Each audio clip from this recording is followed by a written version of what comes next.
ndio dini pekee duniani mafundisho yake yameigusa kila nyanja. Uislamu duniani ndio dini pekee mafundisho yake yameigusa kila nyanja. Ndio maana huko mbele ya safari duniani huku, ukimuona Muislamu anakosea, tenganisha tofauti ya Muislamu na Uislamu. Muislamu anaweza kuishi na tabia mbaya, lakini Uislamu haufundishi tabia mbaya. Muislamu anaweza kuwa muovu, lakini Uislamu haufundishi uovu.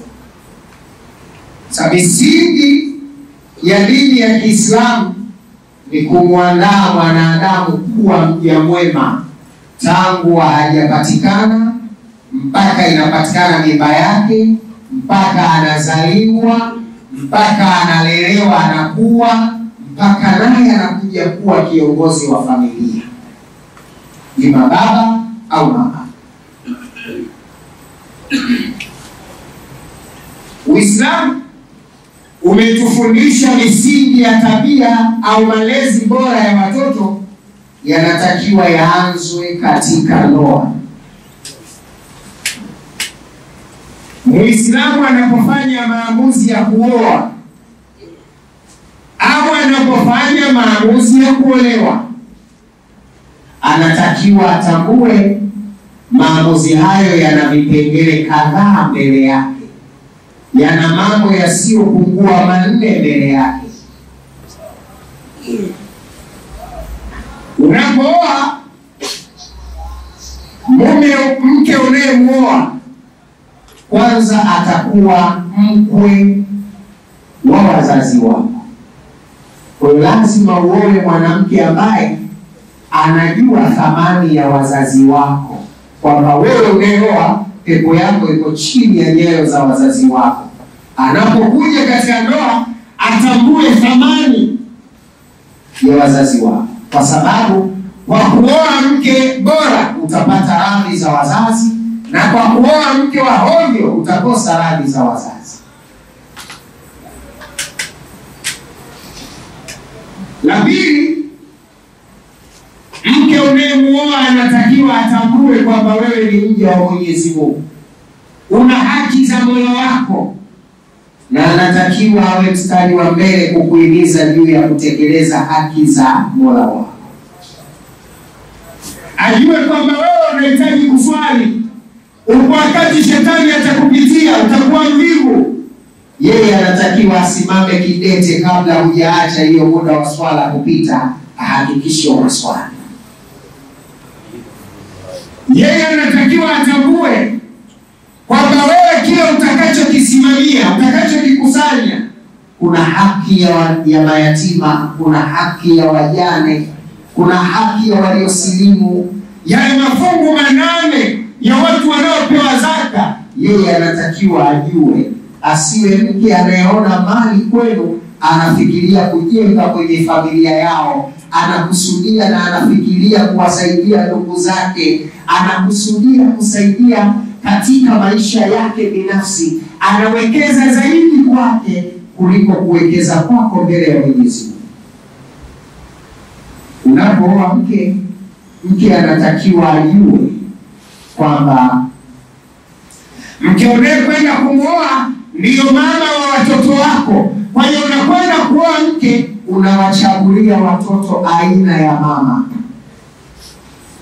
Unapooa mke, unawachagulia watoto wako aina ya mama unayemtaka. Unaweza kuoa mke ukawatafutia watoto wako mama malaya.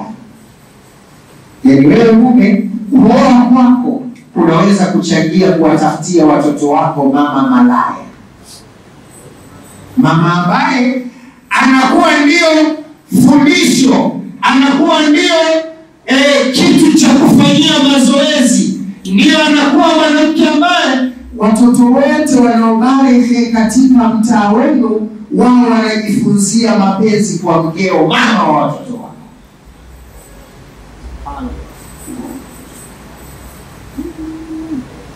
Unaweza ukawatafutia mama watoto wako akawa jamvi la wageni, hatembei na watoto, lakini kila mwanamume wa mtaa akiamua kubadilisha ladha ya chakula anaona ladha bora mkeo. Yaani mama wa watoto wako ndio anakuwa jamvi la wageni. Mtaa mzima wanajua mwili wa mkeo, mama wa watoto wako. Unapokwenda kuoa lazima utazame tabia za mke unayeoa. Asiwe jamvi la wageni, asiwe punching bag ya mazoezi ya vijana wanaobarehe. Kuoa kunaanza kutengeneza tabia. Usioe mke ambaye ndani ya nyumba yako masaa 24 anasikiliza taarabu na muziki ya Bongo Flava, hana muda wa kusikiliza Qur'ani wala hana muda wa kusikiliza hadithi za Mtume. Unaandaa mke ambaye atakuwa mama wa watoto wako, mama wa watoto watakaopenda taarabu na Bongo Flava. Wakiamka asubuhi ni taarabu, mchana Bongo Flava, jioni R&B, usiku twisti, jioni hivyo. Muda wote familia yako ni familia ya muziki. Unakwenda kuzalisha kizazi cha waimba muziki badala ya kuzalisha kizazi cha wanaomwabudu Mwenyezi Mungu.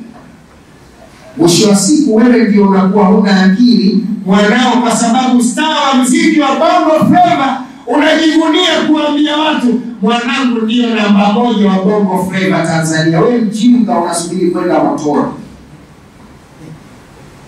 Au kuambia mwanao akiwa first one katika Bongo Flava, wewe umefaulu fi dunia wala akhera nani?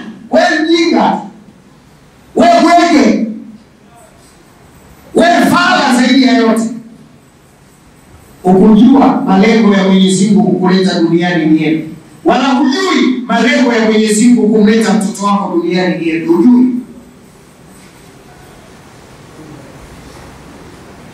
Msana, unapooa mke unakwenda kuwaandalia watoto wako mama, utambue. Kwa hiyo maisha ya watoto wetu yanakuwa sharti kutokana na maisha ya wake tulio nao. Ukitaka kujua nyumba hii ni ya washenzi ama wachamungu, nenda omba kutembelea rafiki yako, kaa kwake siku 3. Kamtembelee rafiki yako, kaa kwako siku 3. Lala kwake, kula kwake siku 3. Utajua hii nyumba ya washenzi. Shehe tu anajitia kuswali, lakini huko nyumbani hamna kitu. Haya majahili matupu yaliyojaa ndani.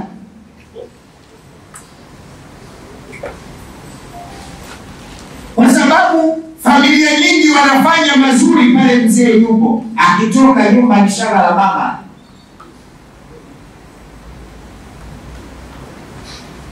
Unaweza ukakuta nyumba baba akiwepo watu wanavaa stara, baba akiondoka watu wanapiga vibili na suruali kama kawaida,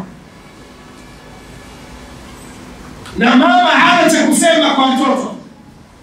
Mwisho wa siku anasema baba yenu akikuoneni, oh shauri yenu. Baba yao akiwaona shauri yao, baba ana moto, baba ana pepo. Kwa nini usiwaambie Mungu anakataa? Kwa sababu mama hakuzaliwa katika akhlaki, mama hakulelewa katika akhlaki nzuri. Kwa hiyo unajikuta na yeye anawalea watoto vile alivyolelewa, kiovyo ovyo, kijahili jahili. Kwa hiyo mambo ya tabia, mambo ya malezi, tabia yanajengwa na msingi wa ndoa. Unapotaka kuoa usitazame hawa zako za moyo, za nafsi, usitazame uzuri wa mwanamke kwanza, usitazame mali ya mwanamke kwanza, usitazame shepu ya mwanamke kwanza. Tazama kwanza tabia na malezi aliyonayo mke, kwa sababu hicho unachokichukua ndiyo tabia na malezi ya watoto wako baada yako. Majuto ni mjukuu. Ukioa vibaya umeandaa watoto waovu, na huna pa kukimbilia. Na kwa sababu wewe ni msimamizi, kullukum ra'i wa kullukum mas'ulun an ra'iyati. Yaani wewe ni mjumbe na kila mtu ataulizwa katika kila alichokichunga. Mwenyezi Mungu hakutazami kwa sababu wewe bosi, kwa sababu wewe tajiri, kwa sababu wewe kiongozi, kwa sababu wewe maarufu. Muda ukifika wa maswali ya Mungu utajibu, na ukikosea utakwenda motoni. Mwenyezi Mungu atulinde na adhabu zake. Atujalie kuwa miongoni mwa wale wema. Nisha malezi ndiyo yanatuandalia viongozi bora wa familia. Mtoto bora anayezaliwa akalelewa na wazazi wake kwa matabia nzuri na malezi bora, huyu atakuja kuwa naye mzazi bora kwa watoto wake.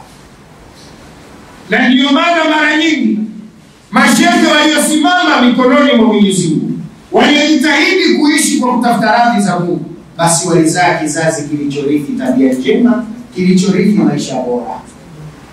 Na waliozaa na kuishi katika maisha ya ulevi, ushirikina, uchawi, waganga, maana kuna watu maisha yao kila jambo, hata akiugua junusi kaugua. Yaani watu duniani, hiyo leo unasema shehe, mtoto akiwa na kipaji anakuwa sharifu, na akiwa sharifu matokeo yake watu wanajazana kwake kwa sababu watu ushirikina umewazidi. Yaani mtu atakipata chunusi anasema kama sio rogi, hii itakuwa hasad. Chunusi na hasad vina mahusiano gani? Watu ni washirikina mno.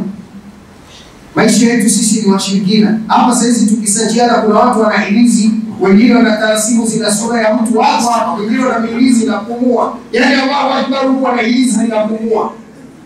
Akwambia, "Oh, Mungu huku unajisikia, Mungu peke yake." Yaani Mungu hawezi, hirizi lako ndio linaweza. Wewe fala, wewe mjinga. Hirizi unalibeba mwenyewe, unalizuia lisimwagiwe maji, unaogopa watu wasilione, linakulinda, unalilinda. Lakini ndio maisha yetu sisi. Wengi wetu tumekuwa washirikina. Sasa ukioa mke mwema, akakuzalia watoto na akawalea katika malezi mema, unamwandaa mzazi mwema. Mtoto wako anakuwa mzazi mwema. Mtoto wako atakwenda kuwa mume mwema wa watoto wake, yani wa mke wake. Mtoto wako atakuwa baba mwema wa wajukuu zako. Mtoto wako atakuwa mkwe mwema wa wakwe zake. Mtoto wako atakuwa mtoto mwema wa jamii na familia.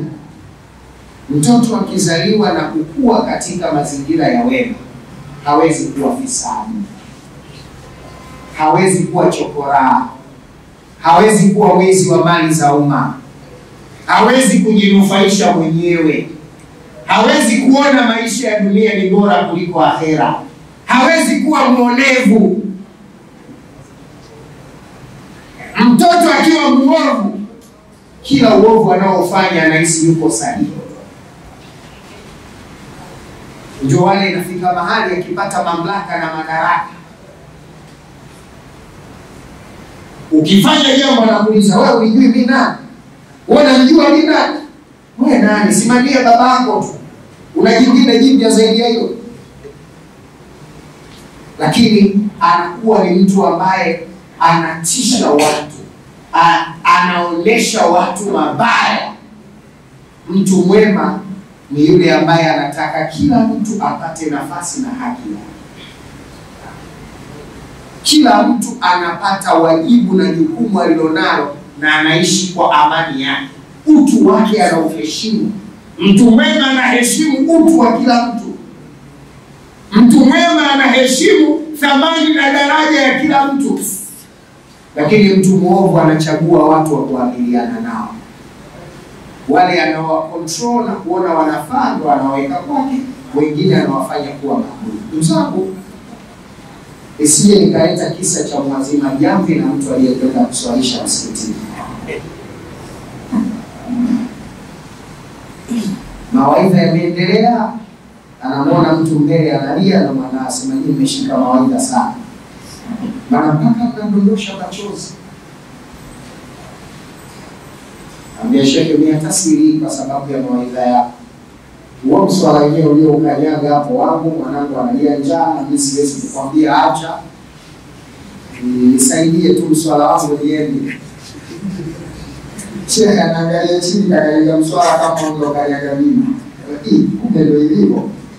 Sasa tusimalize muda watu wakawa wanachoka. Naomba tu karatasi ndio kifupi nieleze nifanye nini.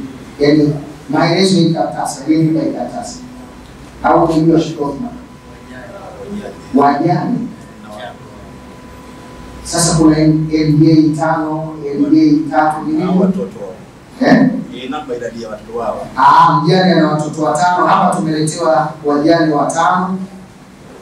Mjane wa kwanza ana watoto 5, mjane wa pili ana watoto 3, mjane wa 3 ana watoto 2, mjane wa 4 ana watoto 3 na mjane wa 5 ana watoto 5. Uislamu unafundisha kwanza wanatakiwa watafutiwe kuhusu waolewe sheria ya imani. Maana kuwapelekea riziki ya chakula kila siku hatutaweza. Kwa hiyo wale wenye wake wachache ni vizuri sasa mkafikiria kuoa vijana. Mimi kwenye vimai simo kwa sababu mimi nishamaliza wake. Lao ningekuwa na 3 ningefanya maarifa mmoja. Mimi nishamaliza wake.